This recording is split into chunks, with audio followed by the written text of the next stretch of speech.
No. Umeme ndani umeisha. Umeme umeisha? Fanya mambo basi na mtu ununue umeme. Wewe mwanaume, ninunue mimi umeme? Kwani kuna shida gani ukitoa hela yako ukanunua umeme? Kwani wewe ndani wewe ni nani? Mimi ni mume. Sasa sina majukumu yako hayo kama mwanaume.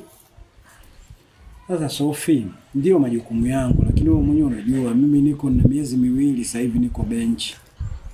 Yaani kama leo hii unavonicheki hapa yenyewe na force tu mazingira kuombaomba watu ili tuishi. Wewe mwenzangu una kazi. Kwani ukinunua umeme ndani kuna shida gani? Unapungukiwa nini? Wakati una kibarua. Sikia nikwambia mwanaume. Majukumu yote yao ndani, kununua umeme, sijui kunivalisha mimi nipendeze, kununua si vitu gani, ni jukumu lako kama mwanaume.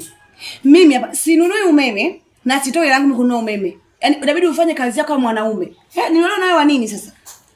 Sophie, mke wangu. Hivi ni lini ambapo wewe ushaye kununua umeme au kulipia bili ya maji? Si kila siku nafanya mimi.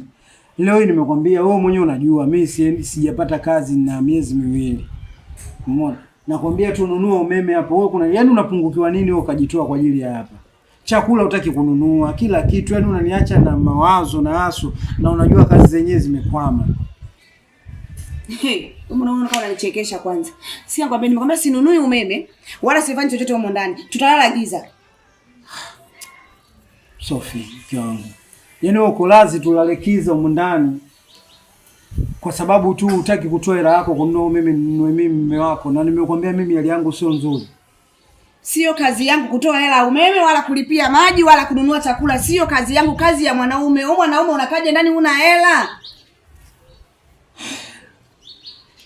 Ndio kila siku mimi sina hela. Mimi na wewe tuna muda gani kwenye mahusiano? Nimekwama leo nimekwambia nunua basi mimi sielewi hapa. Ndio sina hela kununua umeme sasa. Tutalala kiza huko ndani. Sawa, tulale na giza. Hamna shida. Sawa. Utakuja kulala kiza nakwambia. Sinunui.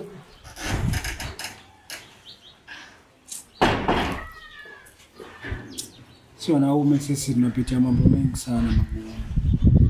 Mimi nimeishi naye muda mrefu sana. Hajawahi hata kujitoa hata kununua kibiliti tu cha shilingi 100 kutoa hela yake na anafanya kazi. Umeme umeisha, mimi na miezi miwili mambo yangu ya kikazi sio mazuri. Chakula ninaendelea kupambana hivyo hivyo hataki kutoa hela.